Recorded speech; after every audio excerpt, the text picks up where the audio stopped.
So Police Minister Bheki Cele says 89 police officers have been arrested for lockdown crimes over the past month. Among them are two sergeants from Katlehong in Gauteng who allegedly demanded a 12,000 rand bribe from a businessman. Health and prison officials have also been arrested. Let's discuss this then with the Institute for Security Studies researcher Andrew Faull. Andrew, a very good evening to you. Thank you for being with us. So where do the arrests of law enforcement officials and other essential service personnel during this time of a national lockdown leave us as far as confidence in the operations that many of them are supposed to be overseeing? Good evening and thanks for having me. I think the first thing is to say, of course, we don't want to see our frontline officials breaking lockdown regulations, but we also don't want to see people who are breaking regulations not facing any consequences. So there is something positive about the fact that the state is acting against its own, particularly its police officials and law enforcement officers. In many ways, they are the front face of government's response, and it is important, particularly in the aftermath of the abuses that we saw in the first week, that the state is seen to take any violations or abuses very seriously. So I think it is good to see that they are being acted against. Let's speak more broadly then about some of the other information coming from the police minister since early today. He's also been speaking about the alcohol ban, again saying that it is much to the credit of that ban that we're seeing an overall decline in the number of crimes in the country. Do you agree with that assessment? It's really too soon to say. The whole world, anywhere in the world that has instituted lockdown limitations has seen a significant reduction in crime. South Africa is not unique in this. Where South Africa is unique is that we have banned alcohol, whereas most countries haven't.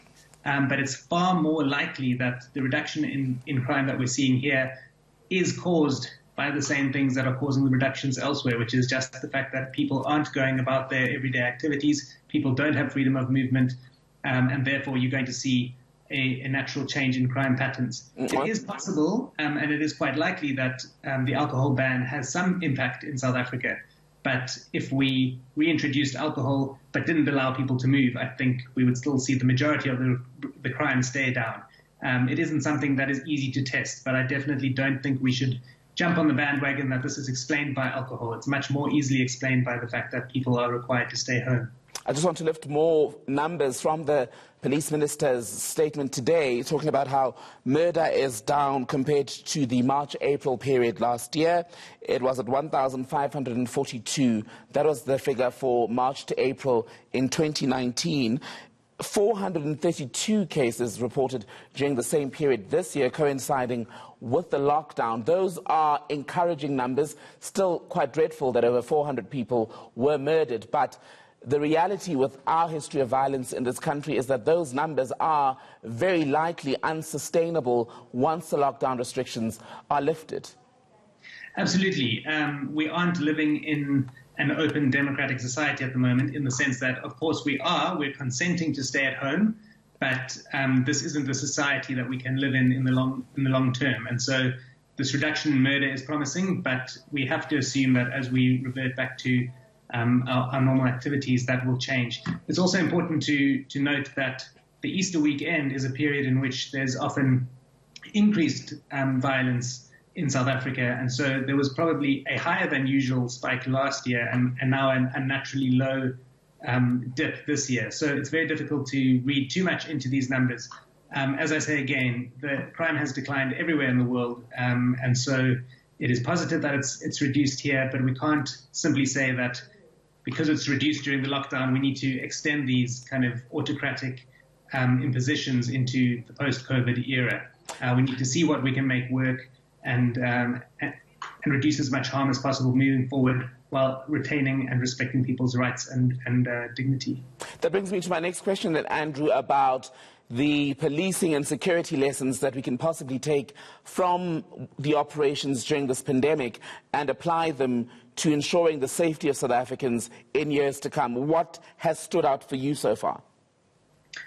Well, the first thing that stood out, unfortunately, is that there is still too much abuse of force. So I think that is obviously very negative, but we can take that and spin it and say we can't tolerate this anymore.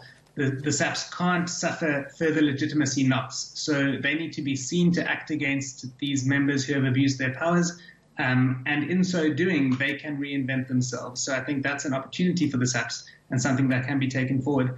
And then we should also pay attention to what about this lockdown can be taken forward in a democratic way. So if we can find a causal relationship between alcohol and this reduction, can we take that forward by ensuring that we police alcohol lawfully and regularly and in a consistent manner, so that we make sure that places that are supposed to close at midnight do close at midnight, for instance, or do we slightly tweak the regulations in some way? But it can't simply be harsher laws that aren't enforced. That doesn't make a difference. It's all about consistency and doing things fairly.